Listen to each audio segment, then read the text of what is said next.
पूरण में गयो पर और वैष्णव दासी जितने ने कही तो आज्ञा हो तो हम मंदिर संग्रह। तब श्री आचार्य जी कहे पूरणमल आय के संग्रह हो।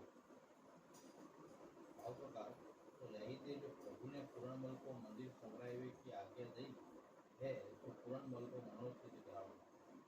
ता पाछे पूरणमल जवाहर को प्रकट करी थोड़े दिन में बहुत कमाई किया है। यहाँ वैष्णव को यह जताए तो कछु सेवा संबंधी मनोरथ करी व्यापार करियो और कार्य सिद्ध होनहार न हो तो व्यापार सिद्ध न हो तब वैष्णव को भगवत इच्छा हरक शोक न करे। प्रभु जितनो करनो हो जितनो सहज ही सिद्ध हो।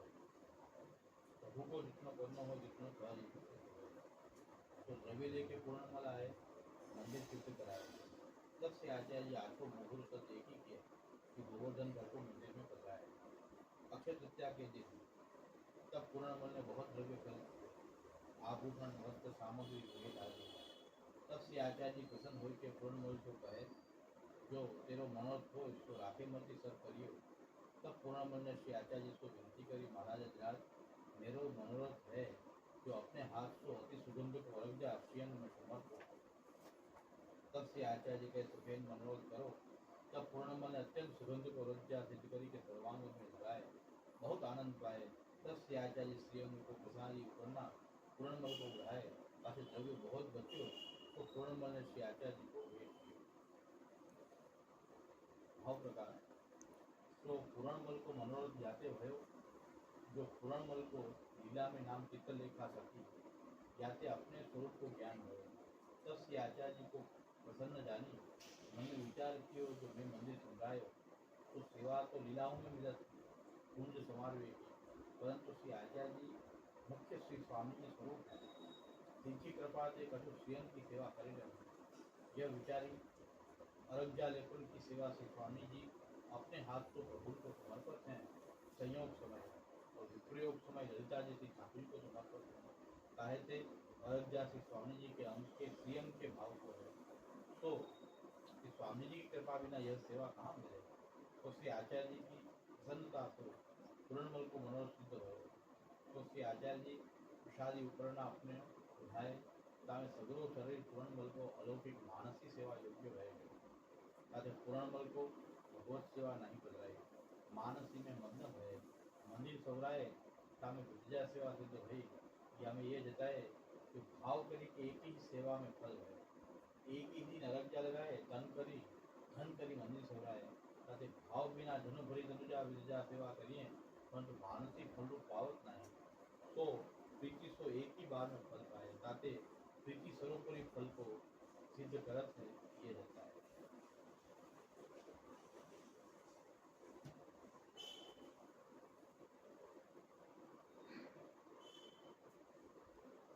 તો બ્રહ્મ સચ્ચિદાનંદ જે બ્રહ્મ છે એ બ્રહ્મને સમજવું થોડું સહેલું છે પણ બ્રહ્મનો અનુભવ કરવો એ લીલાનો અનુભવ કરવો ભગવદ લીલાના રૂપમાં એ થોડું કઠિન છે કારણ કે ભગવાનની લીલા આપણે આપણે એવી એક ઇન્દ્રિય નથી આપણી પાસે જે અનુભવ કરી શકીએ જેમ કે આંખ જે ભૌતિક રૂપને જોઈ શકે પણ ભગવદ લીલામાં થઈ રહી છે એવું જોવા માટે આપણી પાસે એવી કોઈ ઇન્દ્રિય નથી કે એનો અનુભવ કરી શકે। તો આપણી આખી જે સાધના પ્રણાલી છે એ ભગવદ લીલાના અનુભૂતિની સાધના છે। શરણાગતિ હોય સમર્પણ સેવા હોય કે ભક્તિ હોય મૂળભૂત એનો આપણા સાધનાનો રહસ્ય છે ભગવદ લીલાની અનુભૂતિ કરવી। વાર્તામાં ઘણી જગ્યાએ આવે છે લીલા રસ ભક્ત રહે કે રહે આપણે કેમ ન રહી શકીએ લીલા રસને ભક્ત રહે કે આપણી લીલા દ્રષ્ટિ આપણી નથી તો અહીં બધા ચામુંડા એ જ વસ્તુ જોઈ છે ભગવાનની લીલાનો અનુભવ કેમ કરવો જગતમાં રહીને ભગવદ લીલાની અનુભૂતિ કેમ કરવી એ આપણી સાધના એ પ્રકારનો વિકાસ કરવો આપણી અંદર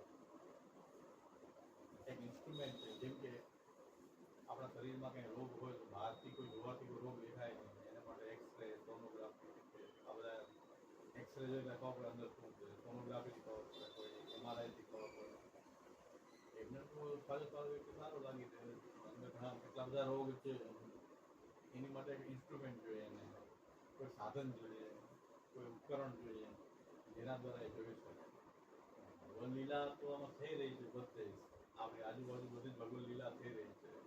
એને અનુભવ કેમ આપણે દેખાતી નથી. આપણે તો રાગ દ્વેષ સુખ દુઃખમાં ફસાયેલા છીએ, રાગ દ્વેષમાં ફસાયેલા છીએ. ભગવન લીલાની અનુભૂતિ આપણને નથી. તો મહાપ્રભુજી આપણને આ 4 ઇન્સ્ટ્રુમેન્ટ ઉપકરણ આપેલા છે. શરણાગતિ, સમર્પણ, સેવા અને ભક્તિ. એમાં એકનો પણ ઉપયોગ વ્યવસ્થિત કરીએ તો લીલા સમજાય જાય.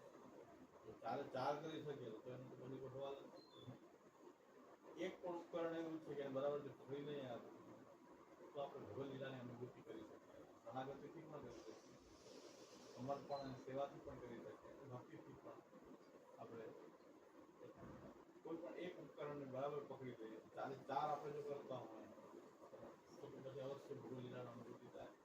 ષોડશ ગ્રંથ આના માટે મુખ્યત્વે ભગવન લીલા અનુભૂતિ જે છે રહસ્ય છે. ભગવન લીલાની અનુભૂતિ કરવા માટે શરણાગતિ, સમર્પણ, સેવા, ભક્તિ દરેકને સમજાવવા માટે 4 ગ્રંથો છે. શરણાગતિના 4 ગ્રંથ, સમર્પણના 4 ગ્રંથ, સેવાના 4 ગ્રંથ, ભક્તિના 4 ગ્રંથ. આખો ષોડશ ગ્રંથ હકીકતમાં તો ભગવન લીલાની અનુભૂતિનો જ એક પ્રકાર છે. એક પૂજ્ય જામુદાયાને બહુ સરસ એક વાત કરી છે કે ષોડશ ગ્રંથના વચન, નિબંધમાં શું મહાપ્રભુજીના વચન અને આ વાર્તામાં આવતા મહાપ્રભુજીના વચનના વચન એમાં એક કશું ભાર પણ ઓછું નથી. આ વચન ઓછા છે, ષોડશ ગ્રંથમાં વચન મોટા છે. મહાપ્રભુજીના વચનામાં તો બધી સરખા જ છે. અને એટલું જેટલું ષોડશ ગ્રંથોનું નિબંધનું મહત્વ છે એટલું જ મહત્વ આ વાર્તાઓમાંથી મહાપ્રભુજીના વચનામાં છે. આપણે બરાબર એટલું મહત્વ આપવું જોઈએ. સાક્ષાત મહાપ્રભુજીની વાણી જે છે એ આમાં પણ એવી રીતે જ પ્રકટ થઈ રહી છે વાર્તાઓમાં. વચનામૃતના રૂપમાં જે આપણે લઈએ છીએ. સાથે સાથે મેં કીધું ભાઈ ભક્તની ઉક્તિ પણ એવી છે કે એ પણ અમૃત જેવી છે. જે રામદાસજી કહ્યું કે ઠાકોરજી તો મહાપ્રભુજીના છે. હા, આચાર્યજીને શ્રીનાથજી તો બધાને પોતાના ઠાકોરજી માનો છે. તો આચાર્યજીના ઠાકોરજી છે, મહાપ્રભુજીના ઠાકોર. મહાપ્રભુજીના ઠાકોર જેમ આપણી ઘરે આપણા ઠાકોરજી બોલાય છે, મહાપ્રભુજીના ઠાકોરજી છે. ડાયરેક્ટલી શ્રીનાથજીની સેવાનો અધિકાર સમગ્ર વિશ્વ સૃષ્ટિને છે એવું નથી. રામદાસજી સ્પષ્ટ કહી કે આપણી આચાર્યજી કે ઠાકોરજી હે પૂરણ મળી મને સ્વપ્નમાં આજ્ઞા કરી મંદિર કરવા પડે. ભલે આચાર્યજીના ઠાકોરજી છે, આચાર્યજી આજ્ઞા કરશે તો મંદિર સંભળાવો. અમે એમને તમને મંદિર સંભળાવવાનું કહે નહીં. એટલે મહાપ્રભુજી પાસે પૂરણ મળી પણ વિનંતી કરી ગયા મને આવી આજ્ઞા થઈ છે, મને સેવા કરો. ભગવાને આજ્ઞા કરી અને મંદિર સંભળાવવાની મને આજ્ઞા કરી. મંદિર માટે દ્રવ્ય લાવ્યા, મહાપ્રભુ નકશો બનાવ્યો, સેવક થયા. પહેલા સેવક નહોતા, પછી સેવક થયા મહાપ્રભુ. સેવક થયા પછી મહાપ્રભુજીના ઠાકોરજી હોવાને કારણે એમને અરજ્જા સમર્પવાનો મનોરથ થયો. પણ મહાપ્રભુજી આજ્ઞા બી ત્યારે કરી શક્યા કે ડાયરેક્ટ શ્રીનાથજીનો જાઓ અડધો રાત ભોગ લખાવો, પાર રાત ભોગ લખાવો. કોઈ શિકાયતથી કે કોઈ મહારાજની આજ્ઞાની કઈ જરૂર નહીં. દરેક શ્રીનાથજી કોઈ જાહેર તહેવાર એને ઠાકોરજી હોય એવી રીતે આમ કહેવામાં આવે પુષ્ટિ માર્ગ સિવાય આ રીતે પહેલેથી જ આવી મર્યાદા હતી. શ્રીનાથજી પ્રકટ થયા ત્યારથી આ મર્યાદા ચાલી આવે છે. જે રામદાસજી પણ પાડી અને મહાપ્રભુજી પૂર્ણ ક્ષત્રિય પણ પાડી. મહાપ્રભુજી વિનંતી કરી કે મારે અયોધ્યા મૂકવાનો મનોરથ છે. મહાપ્રભુ શું કરી સમાપ્ત દ્રવ્ય લાવવા માટે ઠાકોરજી આજ્ઞા કરી દીધી. દ્રવ્ય પણ તમે મંદિરમાં લગાવો. બીજા બધાએ કહ્યું કે અમે દ્રવ્ય આપી ચાલો મંદિર. મહાપ્રભુજી નહીં, પૂર્ણમલને જ આજ્ઞા, એકને જ આજ્ઞા. તો સ્પષ્ટ દેખાય છે કે શ્રી મહાપ્રભુજીના ઠાકોરજી છે શ્રીનાથજી. અને આપણે જે સ્મરણ કરીએ શ્રીનાથજીનું મહાપ્રભુજીના ઠાકોરજી હોવાને કારણે કરીએ. ગોવર્ધનનાથ વાદે ગલમ મહાપ્રભુ સાંઈજીના ઘરમાં જેટલા પણ ઠાકોરજી બિરાજ્યા એ બધાને આપણે યાદ કરીએ છીએ. મહાપ્રભુજીના સંબંધ ડાયરેક્ટલી શ્રીનાથજી કોઈ વૈષ્ણવના ઠાકોરજી છે એવું માનવાની આવશ્યકતા નથી. એક સિદ્ધાંત સ્પષ્ટ થાય. ઘણા બધા પ્રશ્નો થાય. ગૃહ સેવાનો સિદ્ધાંત હતો, શ્રીનાથજી મંદિર શું કામ કર્યા છે? મહાપ્રભુજી મંદિર શું કામ કર્યું? મહાપ્રભુજી શ્રીનાથજીની ભેટ કેમ લીધી? પ્રશ્નો ઘણા બધા થઈ શકે છે. પછી પાછી ગુસાઈજીના વખત શ્રીનાથજી પાછા ઘરમાં ગયા છે, ઘેરામાં પધાર્યા. ફરી પાછા ગુસાઈજીએ કીધું કે પારિવારિક દેવાલયના રૂપમાં શ્રીનાથજીના પરિવારની વચ્ચે રાખો. એવી રીતે બિરાજી છે. મહાપ્રભુજીના વખતમાં કેમ ન બિરાજે? 3 વાર મહાપ્રભુજી નકશો બદલાયો હતો. ઘરનો નકશો થવો જોઈએ, પાછો ત્યાં મંદિર થઈ જાય, પાછું શિખર બંધ થઈ જાય. આપણને આવું કેમ? ગુસાઈજી વાદીઓ જેમ કે મહાપ્રભુજી ન માન્યા, ગુસાઈજી માની ગયા. ગુસાઈજી મત મહાપ્રભુ કરતા વધારે, કારણ કે પૂર્ણ બ્રહ્મ શ્રી લક્ષ્મણ પુરુષોત્તમ શ્રી વિઠ્ઠલના ગુસાઈજી તો પુરુષોત્તમ છે, આ પૂર્ણ બ્રહ્મ છે મહાપ્રભુ. વિઠ્ઠલવાદી કોઈ હોય તો એમ કહી દે. ગોપાલદાસજીના આખામાં ગુસાઈજીનું ચરિત્રનું વર્ણન ખૂબ જ છે. મહાપ્રભુજી કરતા ગુસાઈજીની મહત્તા આપણે વલ્લભાખ્યાનમાં દેખાય, છતાં આપણને એમ થાય કે આ તો ગુસાઈજીના ગુણગાન મહાપ્રભુજી તો વધારે ગાઈ રહ્યા છે. નહીં, નામ વલ્લભાખ્યાન, નામ વિઠ્ઠલાખ્યાન નથી. જોવાની કવિ એ છે ગોપાલદાસજી પણ જો વલ્લભાખ્યાન નામ ના આપ્યું તો ગુસાઈજીનું મહત્વ મહાપ્રભુજી કરતા કંઈક વધારે છે એવું લાગે આખ્યાનના કારણે. પછી વિઠ્ઠલ કલ્પદ્રુમ પડ્યો. વલ્લભ કલ્પદ્રુમ નહીં, વિઠ્ઠલ કલ્પદ્રુમ. તેની શાખા પ્રસરી અનેક. પણ નામ જ પેલું આખું જેટલું કઈ છે એવા મૂળભૂત તો શું મહાત્મા વલ્લભાખ્યાન. ક્યાં છે વિઠ્ઠલાખ્યાન હોત તો વાત અલગ થઈ જાય. પણ મહાપ્રભુ ગુસાઈજીને બેને એકરૂપ માનીને મહાપ્રભુજી જ આશ્રય છે. બીજરૂપ તો શ્રી મહાપ્રભુ. વૃક્ષ ભલે વિઠ્ઠલ કલ્પદ્રુમ હોય, એનું બીજ તો શ્રી મહાપ્રભુ, મૂળ તો શ્રી મહાપ્રભુ. એટલે વલ્લભાખ્યાન નામ આવ્યું.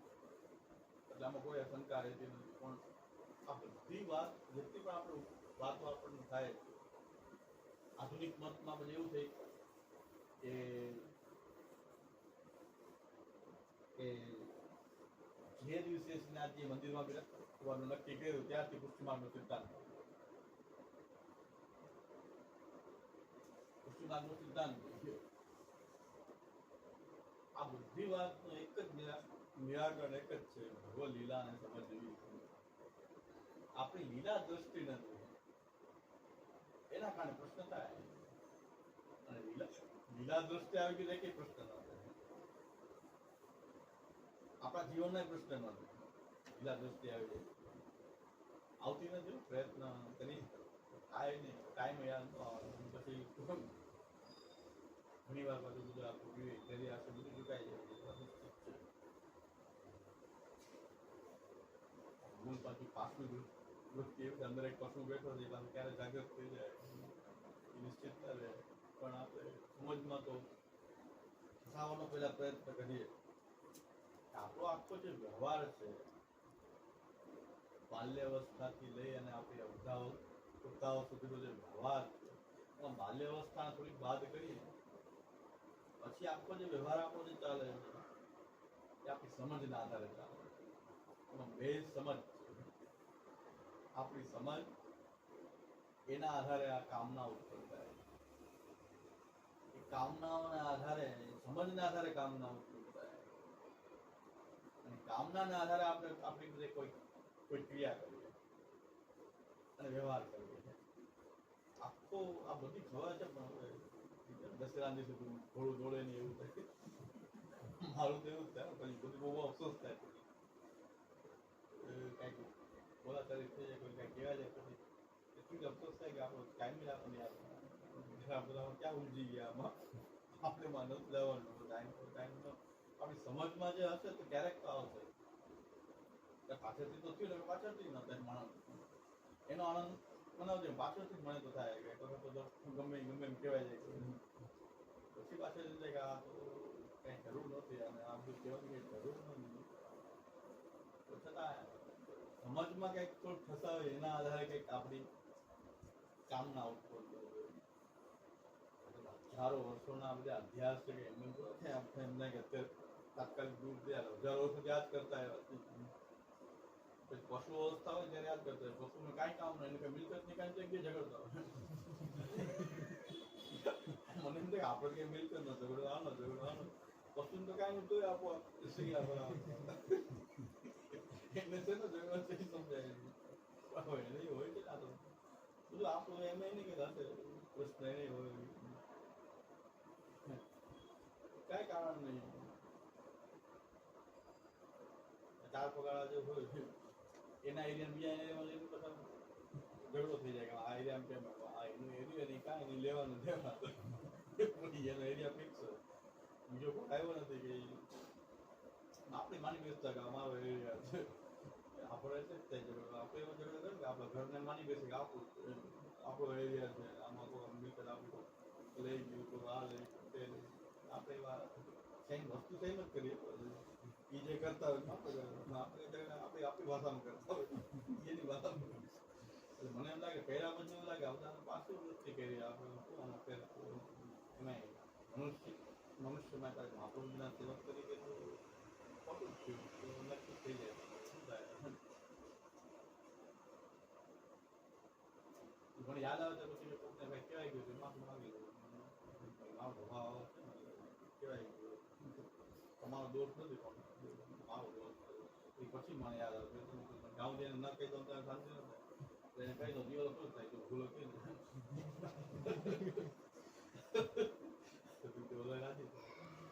ભૂલ સ્વીકાર કરી લીધી ને ભૂલ એ છે કે ભાઈ આ બધી ખોટા વાત ભેડામાં આપણે એ જ મોટી ભૂલ છે મારી ભૂલ વ્યવહારમાં સાચી હોય કે ખોટી હોય એ વાત અલગ છે આપણે એમાં ઉલઝા એમાં આપણે જોડાઈ ગયા એ જ મોટી ભૂલ છે કેટલા સમજમાં હશે તો ક્યારેક સમજમાં નહીં હોય આ વસ્તુ આપણે સમજ તો રાખવી જોઈએ મહાપ્રભુજીનો જે લીલાબોધ જે છે એ આપણે યાદ તો રાખવો જોઈએ કે આપણે હાલશે નહીં તો મહાપ્રભુની કૃપા કરે તો છેલ્લે કૃપા ઉપર આવેલા એમ તો આપણે સાધનથી થઈ જતું હોત ને જ્ઞાનથી થઈ જાવ વાંચવાથી બધું થઈ જતું હોત ને તો બધું આપણે વાંચીને બધું કરી શકે અંતે પાછું આશ્રય તો કરવો પડશે વલ્લભાચાર્યની જેમ આપણે આશ્રય તો પાછો મહાપ્રભુ રાખ્યા વગર છૂટતો નથી કારણ કે રોજ આવે બધા ધર્મો વાંચ્યા હોય આવે ક્યારે જીવન મહાપ્રભુજીની કૃપા હોય તો જ નિશ્ચિત થઈ જાય એટલે એને આનંદ આવે આપણને એમ લાગે હું મારા સાધનથી કે વાંચવાથી મને જ્ઞાન છે એટલે હું કંઈક જીવનમાં આચરણ કરી લઈશ ખોટી વાત છે એક મિનિટ અવરું ભૂલાઈ જાય મહાપ્રભુની કૃપા હોય તો એ વ્યવહારમાં પણ ધીરે ધીરે આવી શકે હંમેશા તો બહુ કઠિન છે પણ લીલા બોધને જાણવો જોઈએ જાણીએ તો આનંદ આવે આપણને આવા ગુરુ પ્રાપ્ત થયા છે તો એમને બધા લીલા બોધ આમ લાગે ના થઈ શકે આપણે પેલા તો વાર્તામાં આવું તો મેં શક્ય મને તો એવું જ લાગે લીલા રસને મગ્ન રહે કે રહે છે ઘણી વાર્તામાં આવે છે કે મહાપ્રભુ સંપર્ક કેવો સેવા કરતા લીલા રસને મગ્ન રહે કે રહે છે આ તો સત્ય છે આમ કેમ રહી શકાય તો લેખને આખી જે લીલાઓનો વિચાર કરતા રહેવો એમાં જ ચિત્ત લઈ ગયું છે કે આ બહુ જન્મો પછી કદાચ થવાનું છે પણ આ જન્મ શક્ય નથી પણ શ્યામલાએ બતાવ્યું કે આની માટે આપણી માટે શરણાગતિ સમર્પણ સેવા અને ભક્તિ એને જેટલા ઓળખશું એટલે આપણે લીલા બહુ સારી શકશું તો આપણને આપણા હાથમાં શરણાગતિ સમર્પણ સેવા અને ભક્તિ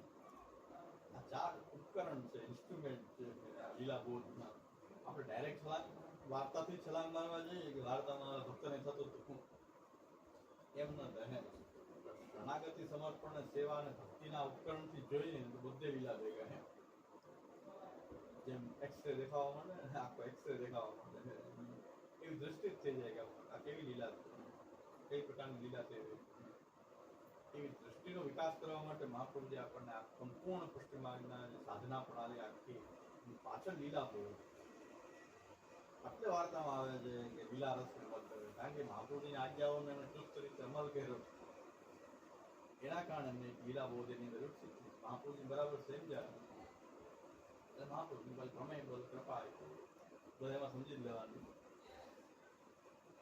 એક સાધારણ કારણ હોય છે ને એનો ઉલ્લેખ નથી કરતો આપણે આ જાણવા જેવી બાબત ઘણા પ્રશ્ન હલ થઈ જાય જે સાધારણ લોકો બધામાં એ કારણ તરીકે હોય એનો કારણ તરીકે ઉલ્લેખ નહીં થાય પછી એકદમ સાધારણ જે કારણ હોય એનો આપણે કારણ તરીકે ઉલ્લેખ કરતા હોય. જેમ કોઈ પણ વસ્તુ જે છે કાલમાં જન્મે છે, તો આપણે એમ નહીં કહીએ કે આનું કારણ કાલ છે.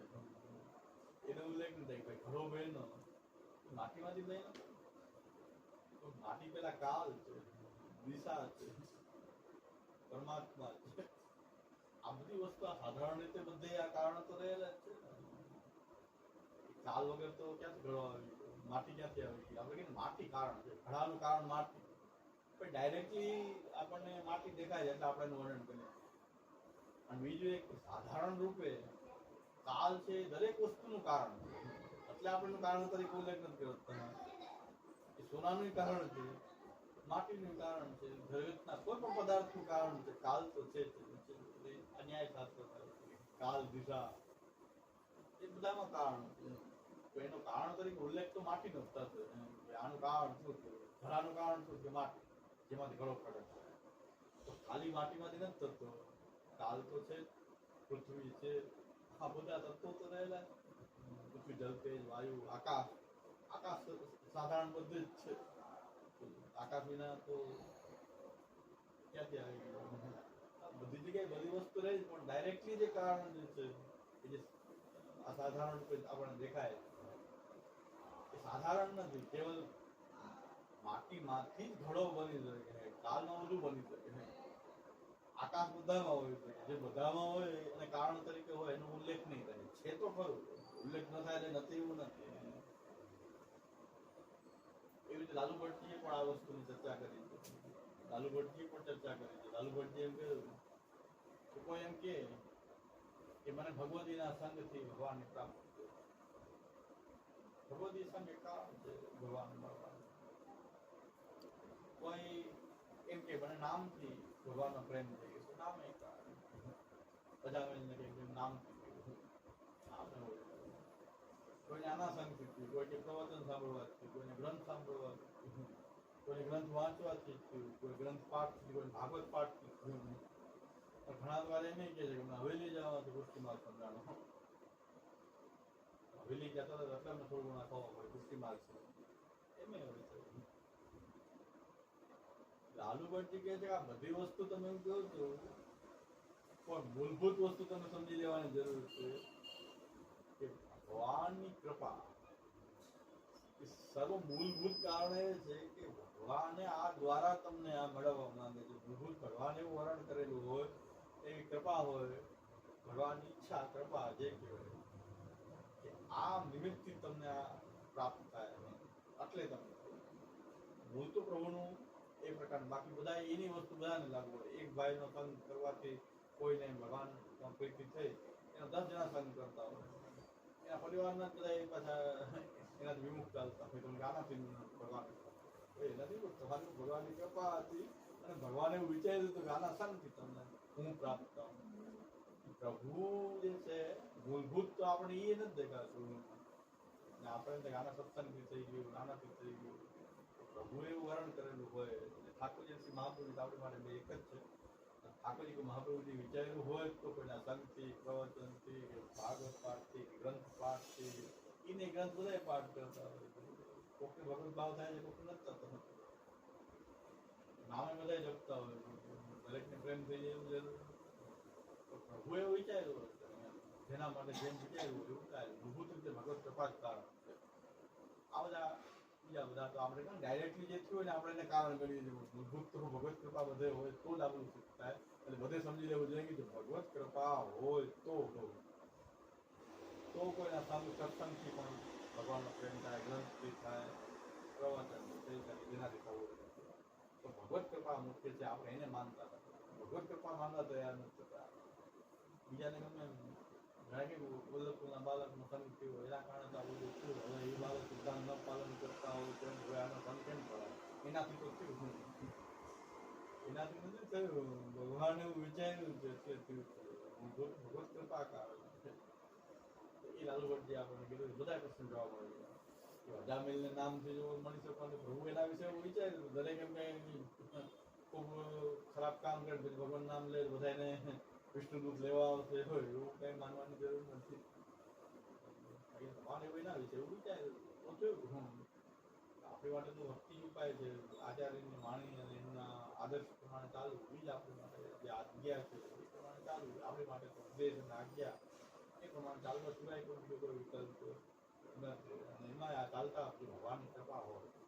કૃપા છે તો પેલી આપણે જો સાચો ભગવદિક વૈષ્ણવ હોય ખરેખર ભક્ત હોય તો એમાં કહે કે ભગવાનની કૃપા છે એટલે તો મહાપ્રભુના સિદ્ધાંત મળ્યા. હા, કોઈ સંશય હોય કોઈ સંશય જ નથી, કારણ કે આ મળ્યું છે એના માટે જ મળ્યું છે કે ભગવાનની કૃપા આપણી પ્રભુ એવું વિચાર્યું. તો ભગવદ લીલાને સમજવા માટે મૂળભૂત મહાપ્રભુનો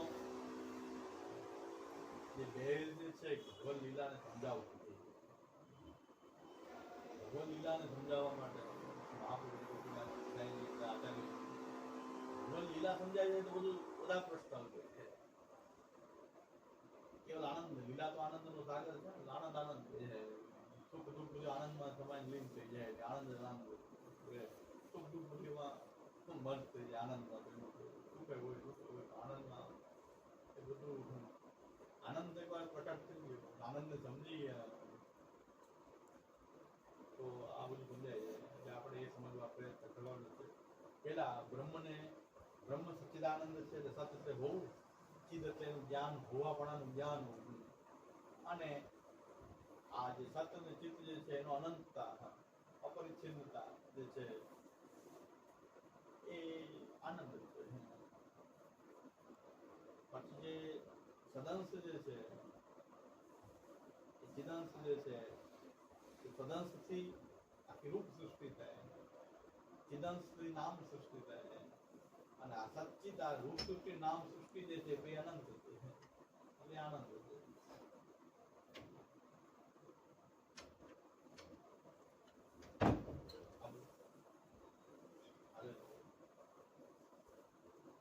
રૂપ સૃષ્ટિ અને નામ સૃષ્ટિ પછી બે અનંત છે. અનંત છે એટલે એ આનંદ છે, અનંતતા છે એ આનંદ છે, પ્રિયતા છે એ આનંદ છે. બ્રહ્મને સમજવું હોય તો કેમ સમજવું? કોઈ પણ એક રૂપ છે, કોઈ પણ એક એનું નામ છે. નામ એટલે આપણે એનો જે એના વિશે જે આપણા મગજ ઉપર અંદર રહેલી બ્રેનમાં કે મેમરીમાં જે એની કંઈક આપણી એનું સ્વરૂપ હોય કે આને આ કહેવાય, આ વસ્તુ જે છપાયેલી આપણી અંદર હોય એને આપણે ત્યાં મહાપ્રભુજી નામ કહે. રૂપ તો આ જે પુસ્તક છે, આ પુસ્તક છે એ રૂપ છે. પુસ્તક આવી વસ્તુ જે છે એને પુસ્તક કહેવાય એવું આપણા મગજમાં કંઈક ઇમ્પ્રેશન હોય. પછી એને બુક કહો કે પુસ્તક કહો કે જે કાંઈ નામ જે ભાષામાં જે કહેવાતું હોય એને મગજમાં એક ઇફેક્ટ તો સરખી જ છે કે આ તો પાના બાઇન્ડિંગ વચ્ચે પાના હોય એ એક જે આપણા બ્રેઇનમાં જે એની ઇફેક્ટ હોય એને આપણે કહે છે નામ. નામ જે છે એની સાથે ભગવાનનો ચિદંશ એની સાથે જોડાયેલો છે.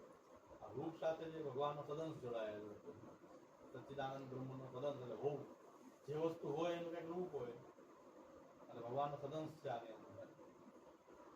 એનું આપણને જ્ઞાન થયેલું છે તો એ કંઈક ચિદંશમાં જ જ્ઞાન થાય. પુસ્તક તમારી પુસ્તક હોવાનું જ્ઞાન નથી. એ પુસ્તકનું આપણને જ્ઞાન છે કે આ પુસ્તક છે.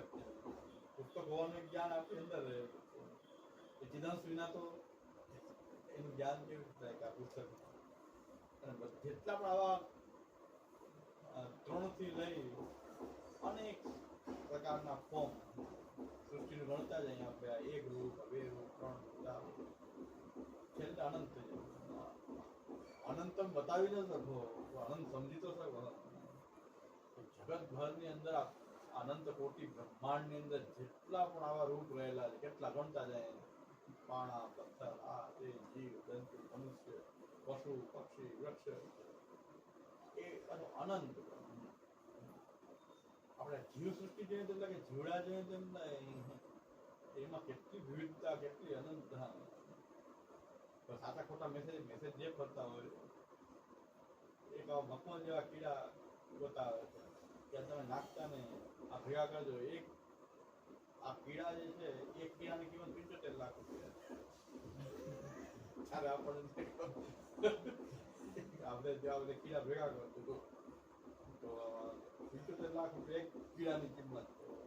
સાચા ખોટા બધા મેસેજ અત્યારે તો ખબર નથી પડતી કે સાચા ખોટા એટલા બધા મેસેજ કરતા હોય એમાં આવો મેસેજ આવે મને એવું જ છે. ભગવાનના એટલા બધા કીડા, એટલા જીવ, એટલા જંતુ, એની સૃષ્ટિના બધાનું જ આપણે લેખાજોખા લખીએ તો આપણે છેલ્લે કેવું આનંદ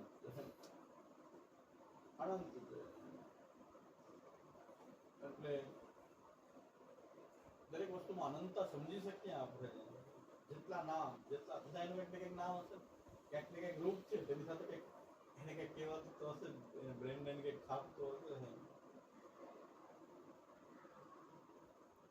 દરેક પશુ પક્ષીની એટલી વેરાયટી, મનુષ્યની એટલી વેરાયટી, જીવ જંતુ મનુષ્ય બધાનું અનંત છે. દરેક વસ્તુ છેલ્લે અનંતતા આવશે. એ અનંતતા સમજાય ગઈ તો બ્રહ્મ સમજાય. બ્રહ્મ સમજવો સહેલો છે, તો બ્રહ્મનો અનુભવ કરવો સૌથી કઠિન. બ્રહ્મનો અનુભવ કરવો કઠિન. એમાં પાછું ભગવાનની લીલા તરીકે જોવું એનાથી પણ બ્રહ્મની અનુભૂતિ પણ કઠિન છે અને લીલા તરીકે એનો અનુભૂતિ કરવી, ભગવાન લીલાના રૂપમાં આ બધું જોવું એ એટલું જ કઠિન છે. સમજી શકાય, બ્રહ્મ સમજાય જશે કે નામ રૂપ એની અનંતતા, જેટલા પણ નામ, જેટલા પણ રૂપ અને એની સાથે જોડાયેલા કર્મ. બીજી વસ્તુ પછી કર્મ, નામ એ છે, રૂપ છે, એની બેની સાથે પાસે કર્મ જોડાયેલું છે. આ કંઈક પુસ્તક છે, પુસ્તક સાથે વાંચવાની ક્રિયા, જ્ઞાન મેળવવાની ક્રિયા, આપણે કર્મો આની સાથે જોડાયેલા. પુસ્તકનું શું કરવું, સારું પુસ્તક, ખરાબ પુસ્તક, એની સાથે શું જ્ઞાન મેળવવું, એમાં લેવા જેવી વસ્તુ છે, ન લેવા જેવી વસ્તુ છે, એને વાંચવું, એને યાદ રાખવું, એને જ્ઞાન પ્રાપ્ત કરવું, એના બીજાને સમજાવવું, કેટલી બધી ક્રિયાઓ જોડાય છે આની સાથે. પુસ્તક સાથે નામ, રૂપ અને કર્મ એ ત્રણેયની અનંતતા જે છે એ બ્રહ્મ છે. બધી વસ્તુ જેની અંદર અનંત રૂપે ભરેલી છે એવું એક તત્વ છે, તો એને બ્રહ્મ કહેવાય. કોટી બ્રહ્માંડ પર્યંત વધુ આવે છે. નામ રૂપ કર્મ જેટલા પણ છે, કે દેવતા રૂપ છે, દાનવ રૂપ છે, મનુષ્ય રૂપ છે, જીવ જંતુ રૂપ છે, પશુ પક્ષીના રૂપ છે, કીટક છે, જળ છે, જળ રૂપ પણ છે. જળ કેટલા બધા છે, કાંકરા, પથ્થર, એની કેટલી વેરાયટી, સોનું, ચાંદી, હીરા, પન્ના, માણેક, બધા પથ્થરની જ વેરાયટી કહેવાય ને. પૃથ્વીની ખાણ બધું મળે છે. પન્નો છે, હીરા છે, માણેક છે, નીલમ છે, કુબરાત છે, બધાની અનંતતા ભરેલી છે. એ બધામાં અનંતતા છે. જોશું તો બ્રહ્મ સમજાય જશે. બ્રહ્મને સમજવું સહેલો છે, બ્રહ્મને જ્ઞાન મેળવવું બ્રહ્મનું સહેલું છે.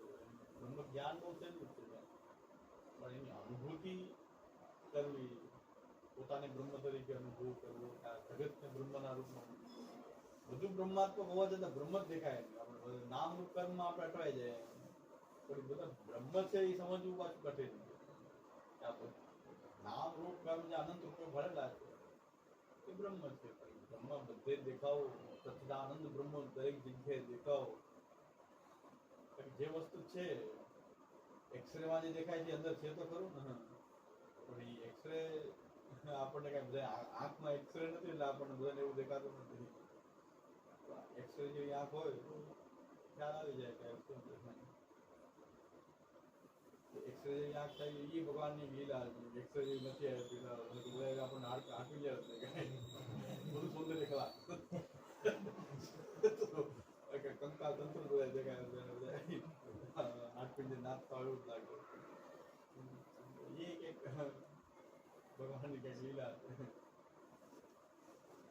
એટલે લીલા કહીએ પણ લીલાનો અનુભવ કરવો કેમ, તો મહાપ્રભુજી આપણને 4 વસ્તુ બતાવે છે કે તમે એક ઉપકરણ રાખો. એ ઉપકરણમાંથી જોવો ને, એક્સરે મશીનમાં જોવો તો દેખાય, સોનોગ્રાફીના મશીનમાં જોવો તો દેખાય કે અંદર શું ચાલી રહ્યું છે. એમને નરી આંખે આ દેખાતું નથી. તો આ જગતમાં બ્રહ્મ કે ભગવાન ત્યાં લીલા થઈ રહી છે ને, જોવા માટે મહાપ્રભુ કહે કે ઇન્સ્ટ્રુમેન્ટ રાખવું જોઈએ. એ ઇન્સ્ટ્રુમેન્ટ જોવો તો એનાથી તમને દેખાય, તો લીલાનો બોધ થવા માંડે. પહેલું ઇન્સ્ટ્રુમેન્ટ મહાપ્રભુ કહે છે શરણાગતિ. શરણાગતિમાં વિવેક, ધૈર્ય અને આશ્રય. શરણાગતિ એટલે વિવેક, ધૈર્ય, આશ્રય ત્રણેય હોય તો સાચી શરણાગતિ એ છે કે જેમાં વિવેક, ધૈર્ય અને આશ્રય. વિવેક, ધૈર્ય, આશ્રયની દ્રષ્ટિથી જગતની દરેક ક્રિયાકલાપોને જોવા મને એવી દ્રષ્ટિનો વિકાસ કરી. વિવેક દ્રષ્ટિ પહેલા તો પાઠ કરવો પડે. પાઠ કરી અને પછી એને આપણે એ દ્રષ્ટિથી જગતના દરેક ક્રિયાકલાપોને વિવેક ધર્યાશ્રયથી જોવું. વિવેકસ્તુ હરિ સર્વમ નિજેચ્છા. બધું જ ભગવાન એની ઈચ્છાથી કરી રહ્યા છે. તો બધું સારું ખરાબ શું હોય?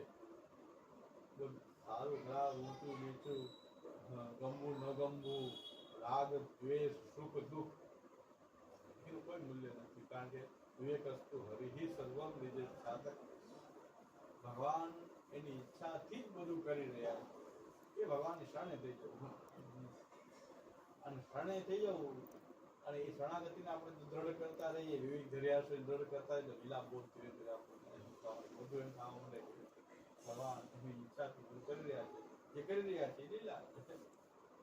જે કઈ દેખાઈ રહ્યું સામે, વેપારી વેપાર કરી રહ્યો છે, ગ્રાહક ખરીદવા આવી રહ્યો છે, ગ્રાહક રક્ષક કરી રહ્યો છે, માલ સારો નથી, ખરાબ નથી, વિવેકસ્તુ હરિ સર્વમ. લીલાને એકદમ નીચા સ્ટેજ આપણે લઈ જઈએ બધું જે કઈ થઈ રહ્યું છે વિવેક ધર્યાશ્રયનો વિકાસ થઈ જાય તો દરેક જગ્યાએ જોવા મળે. સારું શું ખરાબ, સારું એની ઈચ્છા થઈ રહ્યું છે, ખરાબ એની ઈચ્છા થઈ રહ્યું છે. બધું જે છે એ બ્રહ્મની ઈચ્છા છે. ઈચ્છા એટલે શું કામ એક જ તત્વ છે આખું. લીલા બોધ એટલા મળે કે એનાથી બીજું કઈ છે જ નહીં. પણ એ એટલા બધા રૂપ ધારણ કરીને બ્રહ્મ લટકા કરે. બ્રહ્મ પાસે નરસિંહ મહેતા કે બ્રહ્મ લટકા કરે. એટલે એ આ રીતે એક આ બની જાય છે. આ બધું એ જ કરી રહ્યો છે ને એ જ થઈ રહ્યો છે. એ વિવેક ધર્યાશ્રયની દ્રષ્ટિથી જોઈએ તો ધીરે ધીરે ભગવાનની શરણાગતિ, શ્રી કૃષ્ણ શરણનું અશક્ય એવા સશક્ય એવા સર્વથા શરણમ હરિ. અશક્ય હોય કે સશક્ય હોય, મહાવીર કે દુઃખાનું તથા પાપે હે કામાચ. બધી પરિસ્થિતિમાં શ્રી કૃષ્ણ શરણ. એ શરણાગતિના બોધથી પણ ધીરે દરેક પરિસ્થિતિ મહાવીર કે શરણાગતિનો ભાવ. વિવેકસ્તુ હરિ સર્વમ નિજેચ્છા. આ આપણા જીવનમાં જો કંઈક શરણાગતિનો ભાવ પણ આવો દ્રઢ થઈ ગયો તો સારું ખરાબ સુખ દુઃખ બધામાં આપણને એક જ ભગવાન હરિની ઈચ્છાથી બધું થઈ રહ્યું છે. હરિ શબ્દ તો દુઃખનો હરતા જ છે. દરેક જગ્યાએ ભગવાનનો આનંદ રૂપ જ છે. એનો આનંદ જ ક્યાંક આમાં વ્યક્ત થઈ રહ્યો છે. આપણને જે લાગતું ભગવાનનો તો આનંદ જ ક્યાંક અભિવ્યક્ત થઈ રહ્યો છે. આ રૂપ આનંદની અભિવ્યક્તિ થઈ રહી છે. કારણ કે હરિ છે. વિવેકસ્તુ હરિ સર્વમ. હરિ બોલી ત્યારે આપણને બહુ આનંદ આવી જાય કે હરિ એટલે બધું દુઃખ હરણ કરનાર છે. કારણ કે બહુ આનંદ રૂપ એ હરિ છે. પાપનો, દુઃખનો, સર્વનો હરતા છે. એટલે હરિ કહેવાય. મહાવીર વિવેકસ્તુ હરિ. આવો હરિ જે આનંદાત્મક છે. હરિ જે આનંદ રૂપ છે, એટલે આનંદ છે. એ હરિ એની ઈચ્છાથી બધું કરે છે. એની ઈચ્છાથી કરે તો કઈ એ આનંદના મૂળમાં જ બધું કરી રહ્યું છે. એ પોતે આનંદાત્મક હરિ છે. એની કૃતિ પણ કેવી હોય છે? એ આનંદાત્મિકા જ હોય છે. આપણને આનંદ અનુભવ ન હતો તો ના, હું એ હરિની શરણમાં છું. અશક્ય એવા સુશક્ય એવા સર્વથા શરણમ હરિ. હું એ હરિની શરણમાં છું.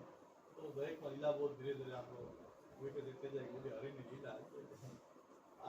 એ શરણાગતિને સતત પાલન કરવાથી, એનું સતત પાલન કરવાથી, એ દ્રષ્ટિ રાખવાથી, એ દ્રષ્ટિથી જોવાથી, શરણાગતિની વિવેક ધર્યાશ્રયની દ્રષ્ટિથી દરેક વસ્તુને જોઈએ તો ધીરે ધીરે આપણને દુઃખ આવે. દુઃખ પણ એમ કહ્યું કે લીલાનો કોઈ પાર્ટ છે.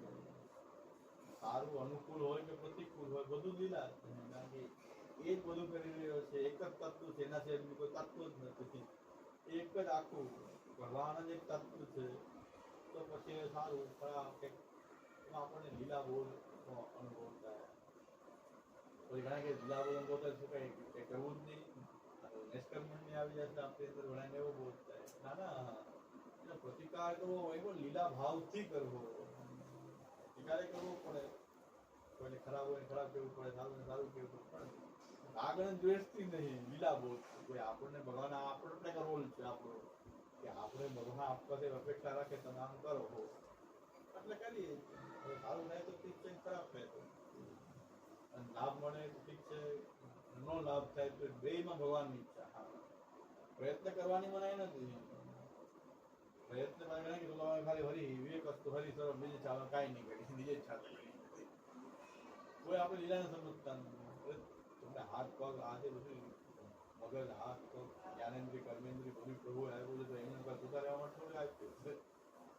પણ એના દ્વારા આપણે કંઈક કરીએ છતાં પણ એમાં કઈ દ્રઢ આગ્રહ નહીં મને મેં આ કામ કર્યું એટલે મને આ થવું જ જોઈએ, કરવું જોઈએ.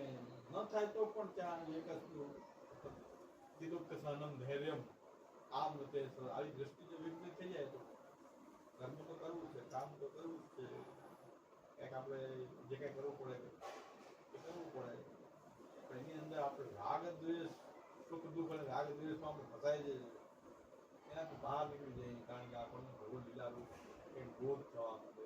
એટલે આમાં વાર્તામાં પણ આવ્યું છે કે વ્યાપાર કરવો તો ઉત્તમ મનોરથ રાખીને કરવો જોઈએ કે ભાઈ હું કમાઈ તો ઠાકોરની સેવામાં એનો ઉપયોગ કરીશ, તો વૈષ્ણવ સેવા માર્ગની સેવા માટેનો ઉપયોગ કરે, હરિગુરુ વૈષ્ણવ સારા મનોરથ પૂર્વક ઉત્તમોત્તમ આ છે. આની અંદર બધા આવી જશે, પરોપકાર, દાન, કર્મ, દીન દુખિયાઓ, ગરીબ, પરોપકાર બધું આવી જાય. ઉત્તમ મનોરથ હતા, ઉત્તમોત્તમ મનોરથ ભગવત સંબંધી છે. પછી લૌકિકમાં પણ સારા કાર્ય કરવા માટે એવા મનાઈ નથી. આપણે ઉત્તમોત્તમ ઠાકોરજીનો વિચાર કરીને આપણે કરી કાર્ય. હવે સફળ થાય સારી વાત, તો આપણે જે આપણો મનોરથ છે પ્રમાણે એનો વિનિયોગ કરીએ.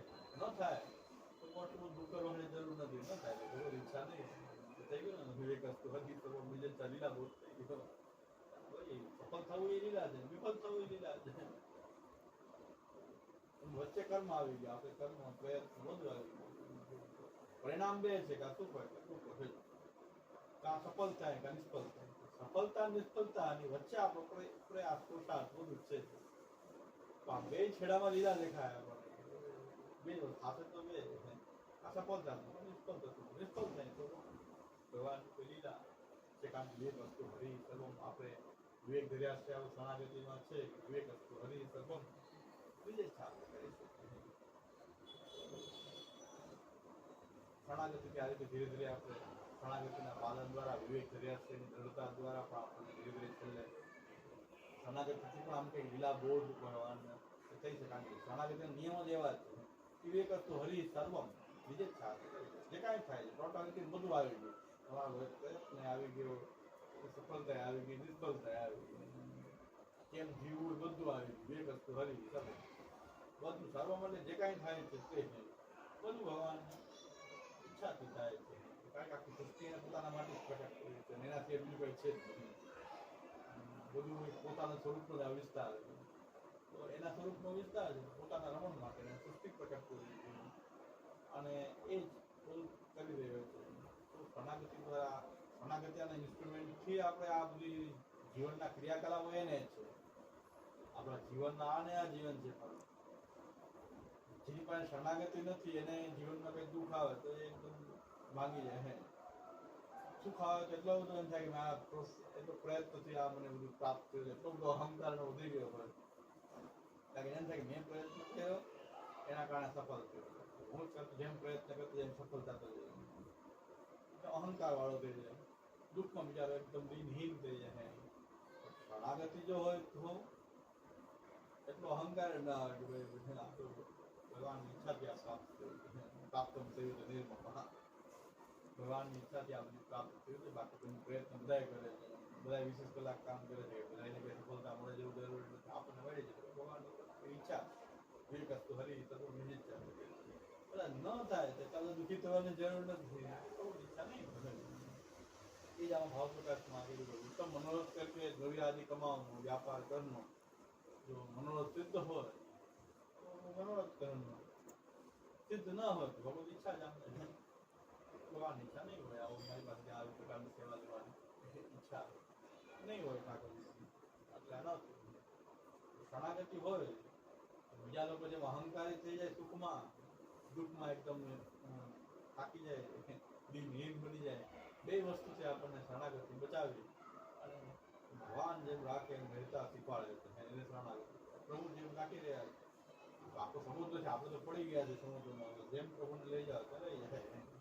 એ શરણાગતિ કહેવાય કે આપણો મોટો સમુદ્ર છે આપણી શું વેલ્યુ છે, આપણે એમાં પડ્યા છીએ અંદર. જેમ પ્રભુને લઈ જાઓ એમાં આપણે લઈ જાય. આપણે તો એ પૂરા એમાં શરણાગત થઈ ગયા છે. એની મહાનતાને સમજવું છે કે આપણે ક્ષુદ્રમાં ક્ષુદ્ર ભગવાનનો જે ધર્મ, જે અક્ષર બ્રહ્મ છે, એ અક્ષર બ્રહ્મના એક ક્ષુદ્ર અંશમાં એ કારણ બની જાય છે અને ક્ષુદ્ર અંશથી ખાલી કાર્ય બને છે આખું જગતનું.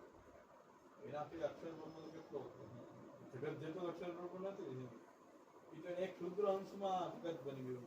જગતનો અર્થ છે કોટી બ્રહ્માંડ.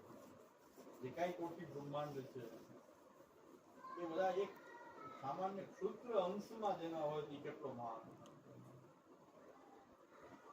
એટલે એ એના એક નાના મહત્વ. અને ભાગવતમાં આવે છે કે ભગવાનના એક એક રોમ કૂપમાં કોટી બ્રહ્માંડ ઉછળી રહ્યા છે. આપણે જાય કે ભગવાન આવું દુઃખ મને કહેવાય ભાઈ આટલા કોટી બ્રહ્માંડમાં તમે ક્યાં, તમારા પર ભગવાનને આવી દ્રષ્ટિ ક્યાંથી આવે? એ તો જેમ ઉછાળો આવે ને ઉછળી રહ્યા છો. એમાં કોટી બ્રહ્માંડમાં આપણી ગણતરી ક્યાં, કઈ જગ્યાએ? આપણે ઘણા કહે કે ભાઈ આપણે અહીંયા જુનાગઢના રસ્તા જે 2 વર્ષથી સરખા નથી થતા, જુનાગઢથી રાજકોટ જવાનો રસ્તો સરખો થતો નથી. આ મોદી અહીંયા કરે છે શું? અહીંયા પ્રધાનમંત્રી થઈને શું કરે? તો પ્રધાનમંત્રીને આખા ભારતના રોડ જોવાના હોય કે એમાં કઈ રાજકોટ જુનાગઢ રોડ સ્પેશિયલી ક્યાં જોવા આવે? આપણે તો એમ કહેતું એની માટે શું વિશાળ ક્ષેત્ર છે, એમાં મોદી શું કરે? તમારા રસ્તા કરે તો નગરપાલિકા કેટલી સંસ્થાઓ છે, પીડબ્લ્યુડી ડિપાર્ટમેન્ટ, ગવર્મેન્ટ, ગુજરાતની ગવર્મેન્ટ, તમે ડાયરેક્ટલી દોષ દો કે મોદી શું કરે છે? કાંઈ નથી કરતા, રસ્તા તો જુઓ. ડાયરેક્ટ રસ્તા સાથેનો સંબંધ ક્યાં છે? એ પાસે રસ્તા ઉપરથી આવતા હશે કે હેલિકોપ્ટરથી આવે,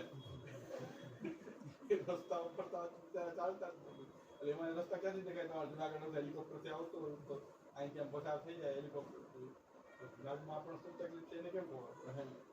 આપણે તરફ કેવું છે વિશાળ આટલું બધું ક્ષેત્ર હોય ત્યાં પછી એવા આ 1-2 રોડની કથા કેમ કરવી? આખા ભારતભરના રોડ સરખા થાય આ થાય સ્પેશિયલ જુનાગઢ રોડ પર ક્યાંથી ધ્યાન આપે? આપણે સમજી શકીએ આ પ્રેક્ટિકલ વાત છે. હવે આ ભગવાનના વિશે બધા સમજી લ્યો. તમને કંઈક લોકમાં દુઃખ થયું, ભગવાનનો દોષ દો, કોટી બ્રહ્માંડ તમારી ગણતરી કઈ જગ્યાએ? ભગવાન તમારું આ ધ્યાન રાખે?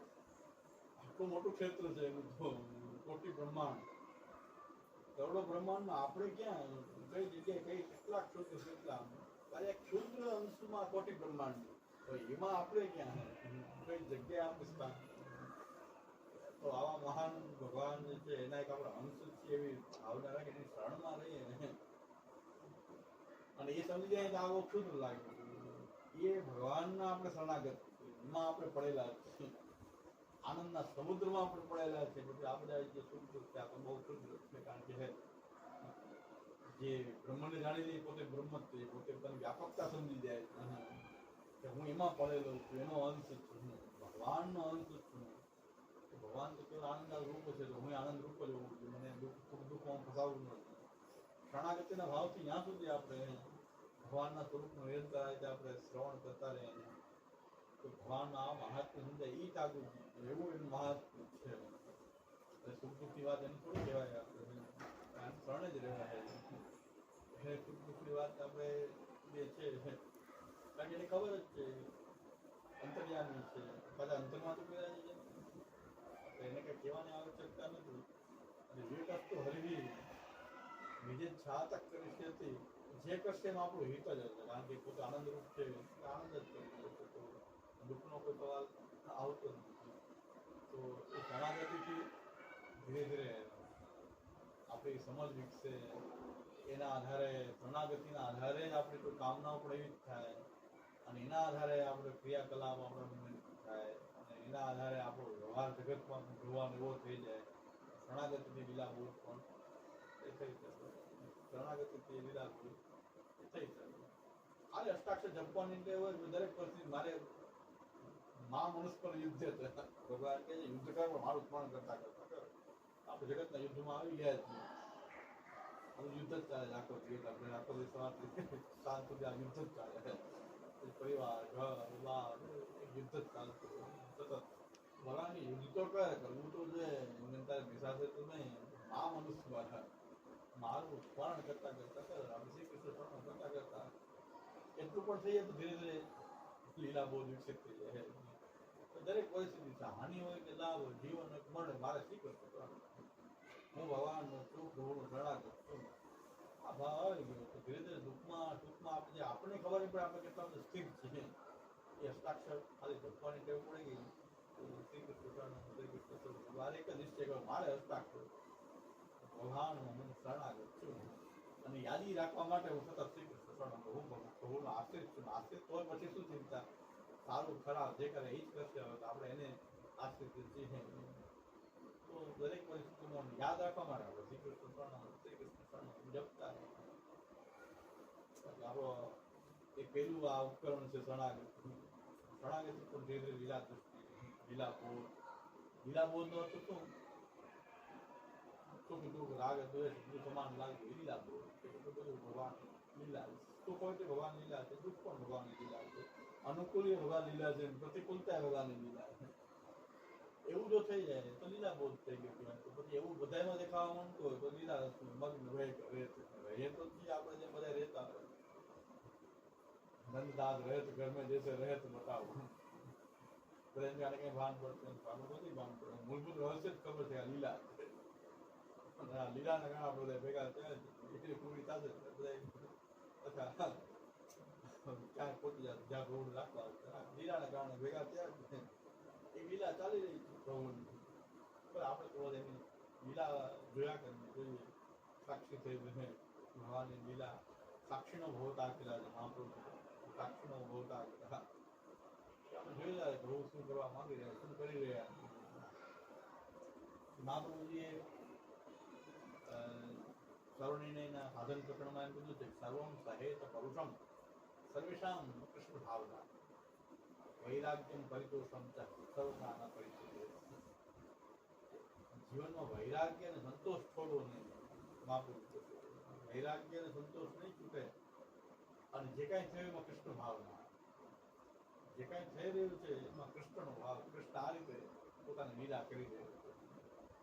ખરાબ વચન કે મહાપ્રભુજી કહે કે સર્વમ સહેત પરુષમ. ખરાબ વચનો આપણને કહે કૃષ્ણ ભાવના, કે કૃષ્ણ શું કહેવા માંગી રહ્યો છે કે બહિર્મુક્તયા ન સ્થાપત્યમ. આ કૃષ્ણ આપણને આ વ્યક્તિ દ્વારા શીખવાડે છે કે તમે બહિર્મુખ ન થાઓ. આવો બોધ આપણે ઓલા આપણને ગાળ દે છે ખરાબ વચન કે આપણે મનમાં કૃષ્ણ ભાવ રાખવો જોઈએ કે બહિર્મુક્તયા ન સ્થાપત્યમ. કે જો તમને આ સારા વચન કહેતા હોય તો એમાં આસક્ત છે. ભગવાન કહે છે કે તમે હું બહિર્મુખ ન થવાની પ્રેરણા આપવા માટે આના મોઢે ખરાબ કહેવાય. કાંઈ એનો સંગ તમને બધી ખરાબ વચન કીધા તો એની સંગ કરવો જ ન ગમે. મનમાંથી એને યાદ કરવું ન ગમે. મહાપુરુષ શું કહે કૃષ્ણ ભાવ તમે એવો રાખો કે ભગવાન એમ કહે કે બહિર્મુખ તૈયાર ન થતો. તમે બહિર્મુખ ન થાવ એવી ભાવના કરો. ભગવાન એમ કહી રહ્યા છે કે તમે બહિર્મુખ ન થાવ. કારણ કે આ બધા જો માન આપતા હોય તો તમારું ચિત્ત ભગવાનમાં ન લાગે તો આ બધામાં લાગ્યું છે. તો હું આપણને બહિર્મુખ ન થવાનો ઉપદેશ કરી રહ્યા છે આ દ્વારા, આ લીલા દ્વારા. આ થઈ ગયું પાછું સહનના લીલા બોધ વૈરાગ્યમ પરિતોષમ. વૈરાગ્ય અને સંતોષ ક્યારે ત્યાગ કરવું નહીં. એટલે આ શરણાગતિથી આપણને લીલા બોધ થઈ શકે છે. અને એટલા માટે શરણાગતિના નિયમોનું પાલન કરતા રહેશું તો લીલા બોધ થઈ જ જશે. મહાપ્રભુ ઉપકરણ આપ્યું છે કે લીલા એમ ડાયરેક્ટ સમજાય. લીલા લાગે નહીં, દુઃખે લાગે, સુખે લાગે તો કઈ એમાં છૂટીએ નહીં. તો લીલાના એંગલથી જોવું હોય તો પેલા શરણાગતિનું ઉપકરણ મૂકો. વિવેક ધૈર્યાશ્રયનું પાલન કરવાની તૈયારી કરો. મારે દરેક પરિસ્થિતિમાં વિવેક ધૈર્યાશ્રયનો ઉપદેશ, મારા આચાર્ય મારા ગુરુની આવી આજ્ઞા છે કે મારે મારા જીવનમાં વિવેક ધૈર્ય અને આશ્રય રાખવાનું છે. શ્રી મહાપ્રભુજી આજ્ઞા કરેલી છે. એ રીતે આપણે કર્તવ્ય બોધથી પણ આપણે વિવેક ધૈર્યાશ્રયનું પાલન કરતા થઈએ તો વિવેક ધૈર્ય અને આશ્રય જ્યારે પરિપૂર્ણ આપણી અંદર સ્થિર થઈ જશે ત્યાં આપણે લીલા બોધ થશે કે બધું વિવેક હતું હરિ સર્વમ જે આ બધું એની ઈચ્છાથી થઈ રહ્યું છે. એમાં આપણે કાંઈ કરી શકીએ નથી. ભૂલ ભૂલની ઈચ્છાથી જ થઈ રહ્યું છે. તો એ વિવેક ધૈર્યાશ્રયથી લીલા બોધ થાય છે. એટલે બધા પ્રશ્ન હલ થઈ આમ કેમ આમ કેમ જેટલા પ્રશ્ન લીલા બોધ એકવાર થઈ ગયો પ્રશ્ન બધા પૂરા થઈ ગયા. શ્રીનાથજી વિશેના પ્રશ્ન છે, સિદ્ધાંત અસિદ્ધાંત જે કાંઈ પ્રશ્ન છે એની પાછળ તો મહાપ્રભુ આખી સૃષ્ટિ લીલાથી સૃષ્ટિ છે. મહાપ્રભુજીનો યથાર્થ સૃષ્ટિવાદ સાયન્સજી પણ વિદ્વાન મંદિરમાં નિત્ય લીલાને સમજાયું. એટલે આપણે ચારે ચાર ઉપકરણનો અભ્યાસ કરી છે. પહેલા શરણાગતિનો, પછી સમર્પણથી લીલાબોધ, સેવાથી લીલાબોધ, ભક્તિથી લીલાબોધ. આપણે ઉપકરણ લગાડીને એને આચરણ કરીએ છીએ. ઉપકરણથી આપણે જોઈ શકશું લીલાને, બાકી લીલા નહીં દેખાય. આ ઉપકરણ સિવાય લીલા નહીં દેખાય. આમ તો બધું આપણે આ જ દેખાય, આમ કરે છે, આમ કરે, ઓલું આમ કરે, ઓલું આમ કરે, એ બધું દેખાશે પણ એમાં પણ ભગવાનની લીલા જે ના દેખાય. બધા વ્યક્તિની લાગે કે આ વ્યક્તિનું કર્મ છે એવું લાગે. આ બધા વ્યક્તિનું કર્મ છે, આ સારો વ્યક્તિ છે, આ ખરાબ વ્યક્તિ છે, આવો છે, આ તેવો છે, આ પૂજ્ય છે, આ પૂજ્ય છે. એની પાછળ એક લીલા છે. એને પ્રકટ કરે તો આનંદ આવે ને. આપણે આખું જુઓ, રામાયણ આખું જુઓ ને, રાવણ નો રામાયણ કેવી હોય. રાવણ તો કઈ રોલ તો રાવણ નો તો રામાયણ કેવી હોય. રામાયણમાં હોય શું પછી કેટલી ઓછી થઈ જાય રામાયણ. આખી રામાયણમાં આનો રોલ કેટલો મોટો. મહાભારત દુર્યોધનનો રોલ કેટલો મોટો. દુર્યોધન આ બધું ના દેખાય મહાભારત થયું ન તો અવડો મોટો ગ્રંથ લખવાનો ગ્રંથ કેટલો ટૂંકો થઈ જાય. પાંડવનું જીવન કેવું હતું. ભગવાનનું મહાત્મ્ય બરાબર પ્રકટ ન થાય. આવા બધા તત્વો ન હોય તો ભગવાનનું મહાત્મ્ય પ્રકટ ન થાય. ભગવાન લીલા ખોદાવું કરી રહ્યા છે. દુર્યોધનને પ્રકટ કરવું ને દુર્યોધનનું આ રીતે કરવું લીલા તેવી છે. એ તો આ મહાભારત એવડું મોટું. અત્યાર સુધી આપણે મહાભારતની કથા સાંભળ્યા કેટલા લોકોએ પોતાના જીવનનો બોધ ઘડતર બધું મહાભારતની કથાઓથી થતો. હવે આપણે વાંચવાની મૂકી દીધી છે. મહાભારત રામાયણ જે છે એના વાંચતા વાંચતા આપણે જીવનમાંથી જે કંઈ પ્રશ્ન હતા એનું નિરાકરણ એમાંથી શોધતા હતા. ભારતની સંસ્કૃતિ એવી હતી કે આ બધા ગ્રંથોમાંથી આપણે પોતાના પ્રશ્નો જે આવતા જીવનના કેમ જીવન જીવવું આમાંથી આપણે બધું લેતા હતા. અત્યારે પણ મહાભારત ને રામાયણ સિરિયલ મજા આવતી હોય એ સમજાય છે પણ ગ્રંથમાં શું છે ખબર નથી. કોઈ થોડા પ્રસંગ યાદ છે ને સિરિયલમાં બતાવ્યો એ યાદ છે. ઓરિજિનલ મહાભારતમાં શું છે, ઓરિજિનલ રામાયણમાં શું છે મને ખબર નથી. પ્રચલિત જે કોઈ ટીવી સિરિયલ બની ગયું એમાં આપણે જોઈ લીધી રામાયણ, થોડી મહાભારત જોઈ લીધી. એટલે ઓરિજિનલ રામાયણ શું હતું, મહાભારત શું હતું. પ્રાચીન સમયમાં તો ઘરે વંચાતું બધા લોકો બેસીને વાંચતા હતા. ત્યારે ટીવી મોબાઈલ નહોતા. જો સાંજે બેસી રામાયણ મહાભારત ભાગવત પુષ્ટિમાર્ગીઓ જે સંપ્રદાયના જે હોય એ પોતાના સંપ્રદાયના ગ્રંથો અને એમાંથી એમને જીવન જીવવાની આખી જે રીત હતી એના આધારે ઘડાતું અને એના આધારે આખું જીવન જીવતા. તો આપણી સંસ્કૃતિ આવી ટકેલી હશે. બધું ડિસ્ટર્બન્સ એવું થઈ ગયું કે આપણે ગ્રંથો જોતા આપણને આપણા ગ્રંથ વિશે કોઈ ગમે કહી જાય તો આપણને ખબર જ ગમે એમ બોલતા હોય અધૂરું વાંચીને ગમે એમ સમજાવતા હોય. કે તો આપણા ગ્રંથો શું છે આપણને ખબર પડી જતું તો આપણને એવી રીતે આપણે શરણાગતિ સમર્પણ સેવા અને ભક્તિ આ જે મહાપ્રભુ જે આપણે ચાર ઉપકરણો હોય તો આપણને સમજાય કે આ ભગવદ લીલા આવી હોય. લીલાને આપણે કંઈક અલગ જ સ્વરૂપે સમજતા હોય. લીલા એટલે શું, રાસ લીલા, લાલ લીલા, એમાં આપણે લીલા બહુ જ થાય. રથમાં થવું બાજુ બહુ કઠિન છે. ભગવાનની લીલાઓ તો જાણે દાન લીલા, રાસ લીલા, બાલ લીલા, કિશોર લીલા, માખણ માંગવું, ગાયો ચલાવવું, ઘા બધું લીલા. રામચંદ્ર જ્યારે ધનુષમાં લઈ નૃત્ય કરી રહ્યા છે. રાવણને માર્યો, વિભીષણ રાજ્ય હનુમાનજી એ બધી લીલા લાગે આપણને. એ છે જ આધિદૈવિક રૂપમાં ભગવાનની લીલા છે. પણ આદિ ભૌતિક સ્તરમાં આપણા જીવનમાં જે કંઈ છે એમાં લીલા બહુ જ નથી થતો આપણને. મહાપ્રભુજી બે કરાવવા માંગે છે. આધિદૈવિક લીલા તો છે સાથે એ જ લીલા પાછા આધિભૌતિક રૂપમાં પણ આપણા જગત રૂપમાં પણ એ થઈ રહી છે. આવું કોઈ સ્વીકારવા તૈયાર નથી. અને કોઈ આચાર્ય કોઈ ધર્મ આ વાત સ્વીકારવા તૈયાર થાય મહાપ્રભુજી સિવાય. આ તો શ્રી વલ્લભ લખી શતાબ્દી સત્યકુમાર સ્પષ્ટ છે કે આ વાત ભગવાન લીલા છે તો બધા કે જગતના રૂપમાં થઈ રહી છે એ પણ કોઈ લીલા જ છે. એ તો મહાપ્રભુજીને આ વિવેક આશ્રય શરણાગતિ સમર્પણ સેવા ભક્તિના તસમાંથી એને જોઈએ તો એ સમજાય. બાકી એક યુનિક સંપ્રદાય મહાપ્રભુજીનો છે. કારણ કે મહાપ્રભુની દ્રષ્ટિ એટલી બધી લીલા બોધ એવો ભરેલો છે દ્રષ્ટિમાં. ભગવદ લીલા તો બધા કે ચાલે એ તો લીલા છે આપણે જાણતી, પણ આધિદૈવિક સ્તરમાં તો કંઈક આધિ ભૌતિક સ્તરમાં પણ એક લીલા થયેલી છે. અને મહાપ્રભુ એનાથી પણ આગળ એક વાત કહે છે કે જગતના કણ કણમાં ભગવાનની 10 લીલા ચાલે. કારણ કે બ્રહ્માત્મક જગત બ્રહ્માત્મક હોવાથી એક એક કણ નિર્જીવ હોય એમાં પણ 10 ભગવાનની લીલા જ ચાલી રહી છે. ઝાડ કોઈ કાંકરામાં તો કાંકરામાં 10 લીલા.